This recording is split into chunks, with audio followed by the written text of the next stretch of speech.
अब होगी केवल वेतन पर बात। जी हाँ, आज के वीडियो का यही थीम है, यही टैगलाइन है। अब हम केवल वेतन पर चर्चा करेंगे, क्योंकि बिहार प्रारंभिक शिक्षक नियोजन छठे चरण की जो टीचर भर्ती थी वो काफी समय पहले शुरू हुई और लंबे समय तक चली। 2-2.5 सालों की इस लंबी मुद्दत में अभ्यर्थी आर्थिक रूप से पूरी तरह कमजोर हो गए।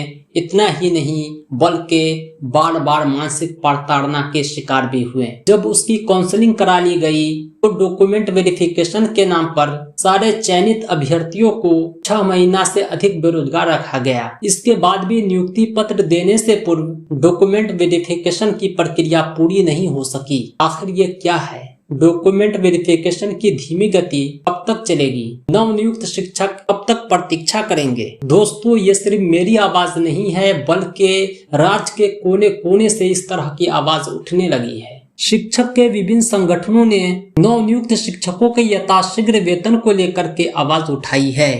ईटीवी में छपी यह खबर काफी चर्चा में है, जो बिहार प्रारंभिक शिक्षक से संबंधित है कि 2 महीने से बिना वेतन के काम कर रहे गुरुजी आर्थिक तंगी ने बढ़ाई परेशानी।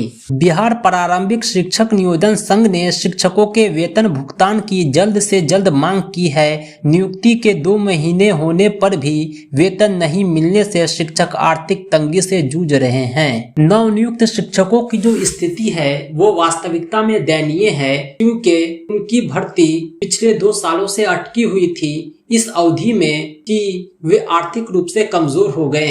कोरोना, लॉकडाउन और आर्थिक मंदी ने तो उसे और कमजोर कर दिया, लेकिन नियुक्ति पत्र मिलने के बाद भी उसके वेतन का अता पता नहीं है। नियोजन संघ के नवनियुक्त टीचरों के वेतन का भुगतान जल्द करने की मांग की है। संघ के अध्यक्ष हैं सौरभ कुमार। इन्होंने बताया कि गत 23 फरवरी से बिहार में 40,000 प्रारंभिक शिक्षकों की बहाली को शुरू किया गया। शिक्षकों को नौकरी तो मिली, लेकिन उसकी समस्या खत्म होने का नाम नहीं ले रही है। सौरभ कुमार बताते हैं कि अलग अलग चरणों के माध्यम से शिक्षकों का काउंसलिंग करके उनका चयन किया गया। उनकी नियुक्ति का 2रा महीना चल रहा है। कोरोना लॉकडाउन ने ऐसे ही नियुक्त शिक्षकों को आर्थिक तंगी का शिकार बना दिया था और अब सरकार द्वारा डॉक्यूमेंट वेरिफिकेशन के नाम पर वेतन संबंधित कोई भी कार्य नहीं किया जा रहा है, जबकि हमारे ज्यादातर नए शिक्षकों का नियोजन दूसरे जिलों में हुआ। शिक्षक आर्थिक संकट से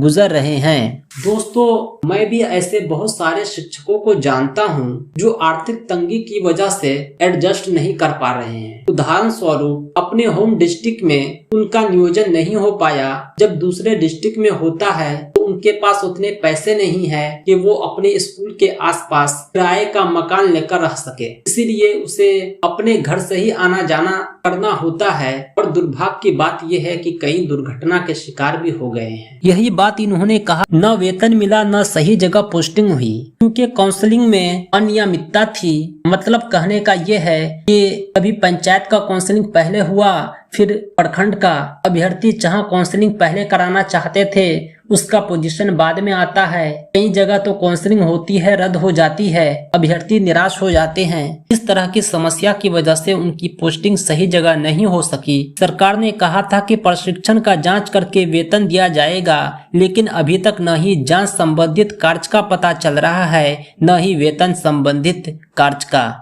विगत कुछ दिनों में ही हमारे कई साथी दुर्घटना के शिकार हो गए और उनकी मृत्यु हो गई। उसका कारण यही था, आर्थिक समस्या, क्योंकि वे अपने नजदीक के विद्यालय में किराए के मकान का इंतजाम करने में सक्षम न थे। सरकार द्वारा नियुक्ति के वक्त हम लोगों द्वारा डॉक्यूमेंट सही होने का शपथ पत्र ले लिया गया था। सरकार की लेट लतीफी के कारण हमारे कई साथी मौत के शिकार हो रहे हैं। सरकार अविलंब जांच में तेजी लाते हुए हमारे वेतन का भुगतान शुरू करे, ताकि नए टीचर अपनी जिम्मेदारी को बेहतर तरीके से समझते हुए शिक्षण कार्य में बेहतर तरीके से योगदान दे सके। ये बात कह रहे हैं सौरभ कुमार, जो अध्यक्ष हैं बिहार प्रारंभिक शिक्षक नियोजन संघ के। दोस्तों, मैं उम्मीद करता हूं कि इस आवाज को आप ज्यादा से ज्यादा शेयर करेंगे, क्योंकि जिस तरह से आपने अपनी सक्रियता दिखाकर बार बार ट्विटर कैंपेन चलाकर इस नियोजन को पूरा कराया, अब वेतन के लिए भी अगर आप आवाज उठाएंगे